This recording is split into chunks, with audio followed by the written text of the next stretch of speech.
केदारनाथ धाम में मौसम अचानक बदलता है या यूं कहें कि हर 5-10 मिनट में मौसम बदल जाता है और यहाँ जब भी भारी बर्फबारी या भारी बारिश होती है तो काफ़ी तरीके की मुश्किलें होती हैं। इस समय पूरा केदारनाथ मंदिर है जो वो बर्फ़ से ढका हुआ है और मई के शुरुआत में भी ऐसा होता है कि जब कपाट खुलते हैं तो अक्सर बर्फबारी होती है और जो अक्टूबर में क्लोजिंग का समय होता है उस समय भी बर्फबारी होती रहती है।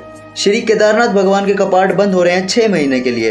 बाबा केदारनाथ अब शीतकाल में है जो देवी देवता पूजा करते हैं, उस टाइम इधर सभी टूरिस्ट के लिए कपाट बंद हो जाते हैं। जब 6 मई को 6:25 पर श्री केदारनाथ भगवान के कपाट खुले थे तो उसके बाद यात्रियों को जो देश के अलग अलग स्टेट से आए थे उनको बहुत दिक्कतें हुई थी। सरकार की कई कमियां थी जिनको अगली बार जब कपाट खुलेंगे उसको पूरा किया जा सकता है। तो क्या कमियां और क्या सुझाव है जो श्रद्धालु दे रहे हैं, इसी के ऊपर है ये पूरी वीडियो केदारनाथ धाम से। So hello everyone, this is Hrithik Kakkar and you are watching Hrithik Kakkar vlogs and if you don't know me then smash the subscribe button, जान जाओगे and don't forget to press the bell icon. ओ तेरा भाई किससे कम है, ओ तेरे भाई में भी दम है। केदारनाथ धाम में जो सबसे बड़ी चुनौती सरकार के सामने है वो है यहाँ का एनवायरनमेंट स्टेबल बनाए रखना।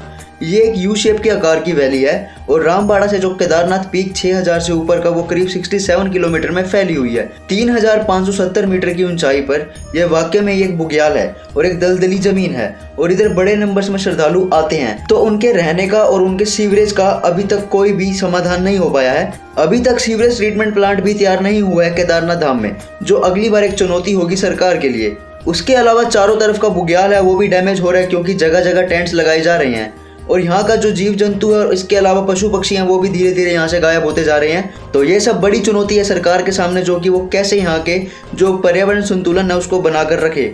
यहाँ के एक साधु की जुबानी आपको सुनवाते हैं यहाँ की कमियों के बारे में जो कि सुधारने की बहुत ज़रूरत है। केदारनाथ में बहुत सारी कमियाँ रही, जैसे कि यहाँ पे बाथरूम और शौचालय की बहुत कमी रही। आप आसपास में बहुत गंदगी है और प्लास्टिक, सरकार की जो प्लास्टिक है, प्लास्टिक वेस्टिंग प्लास्टिक की यहाँ पे बहुत सारी जो है सरकार की साफ सफाई की कमी आ रही। और आने वाले यात्री इतने परेशान हो रहे हैं कि रास्ते में इतना कीचड़ है कि लोगों को चलने में बहुत दिक्कत रही है। कचरों का इतना कचरा है कि वो बहुत लोगों को आने में मतलब एक दुर्गंध इतनी आ रही है कि बहुत समस्या हो रही है लोगों को। और सरकार यहाँ पे फैसिलिटियाँ जो सरकार कह रही है, वायदा कर रही है, वो सरकार की फैसिलिटियाँ कुछ भी नहीं है। यहाँ पे जैसे कि यहाँ बर्फ़ गिर रही है, कभी ज़्यादा बारिश हो रही है तो वहाँ पे टीना सेट भी नहीं है कि जो लोगों को होना चाहिए वो भी नहीं है। सरकार की बहुत सारी कमियां हैं, ऐसे तो हम गिना सकते हैं तो हज़ारों कमियां हैं सरकार की। और यहाँ वीआईपी कल्चर ख़त्म होना चाहिए क्योंकि वीआईपीओ के कारण एक तरफ से लोग आते हैं एक तरफ से जाते हैं, तो वीआईपी कल्चर ख़त्म होना चाहिए।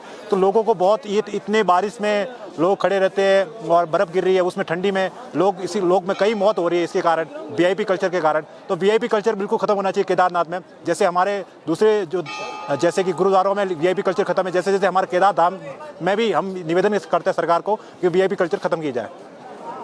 हमारा जी गुफाओं का भी एक इशू है आप लोगों के मन में? हाँ भगवान, हमारी जो गुफाएं हैं हमारे जो गुरु परंपरा से चली आ रही, आदिकाल से परंपरा चली आ रही, जैसे कृष्ण माई जिनकी समाधि भी वहीं पे है और आज मोदी जी के नाम से गुफाएं सरकार ने हमारी इस गुफाएं ले ली है, तो सरकार हमारी गुफाएं हमको रिटर्न कर रहे हैं।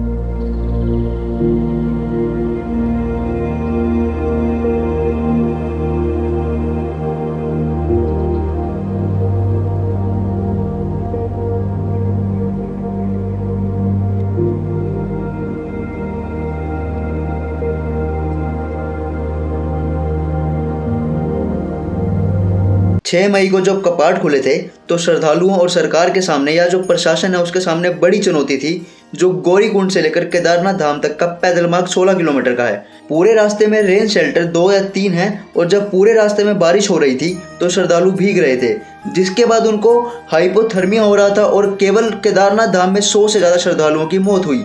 उनको बचाया जा सकता था अगर प्रॉपर फैसिलिटीज़ होती, रेन शेल्टर्स होते और मेडिकल फैसिलिटीज़ और अच्छी होती। दूसरी समस्या है जब लाइन लगती है केदारनाथ मंदिर प्रांगण से लेकर ठीक गोल चक्कर या उसके भी नीचे करीब जो मंदाकिनी है और सरस्वती है उसके संगम तक, कहीं पर भी टॉयलेट व्यवस्था नहीं थी। 1 महीने तक तो शुरुआत में अफरा तफरी का ही माहौल रहा, लोगों के रहने की व्यवस्था भी नहीं थी क्योंकि जो मंदिर के आसपास के धर्मशाला और होटल हैं वो सब तो पैक हो गए थे। उसके बाद कई जगह टेंट्स लगाकर फैसिलिटीज को बढ़ाया गया केदारनाथ धाम में।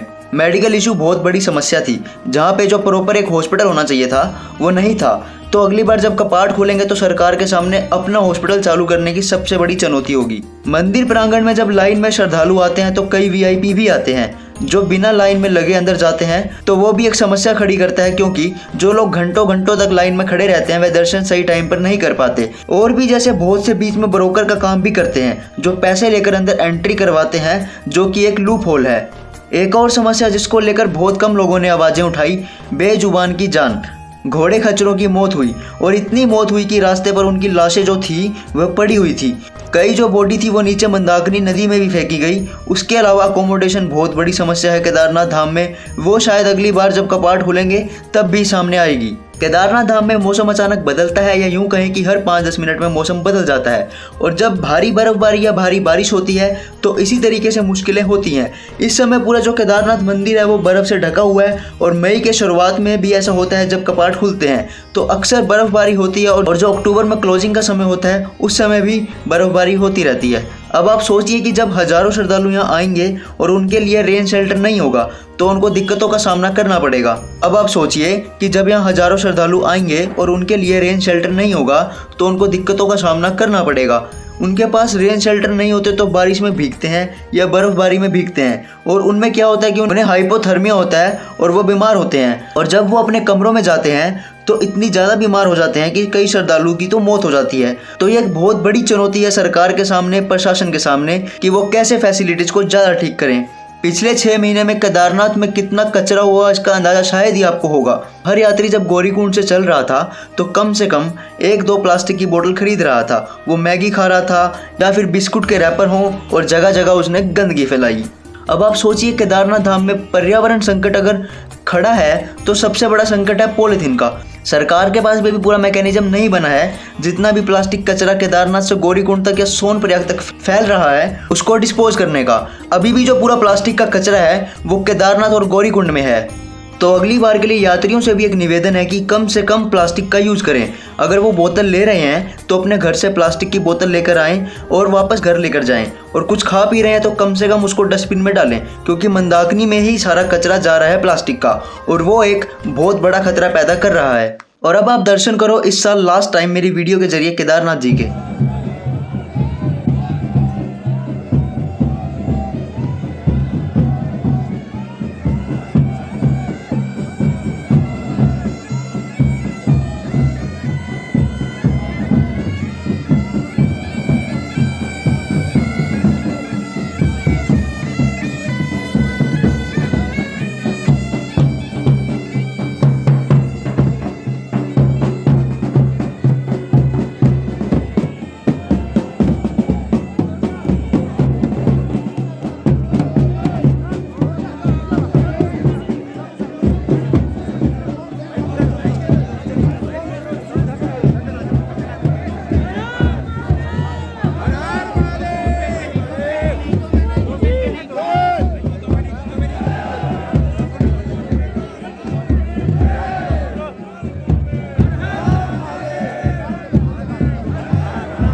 सो आई होप आपको वीडियो अच्छी लगी होगी। और भी ट्रैवल वीडियोज और ट्रैवल व्लॉग्स देखने के लिए चैनल को सब्सक्राइब कर लें and press the bell icon notification, जिससे कि वीडियो आते ही आपको नोटिफिकेशन मिल जाए। I will see you in the next vlog. Till then live your life, live your dream. माड़ा तेरा सिद्धू मूसेवाला।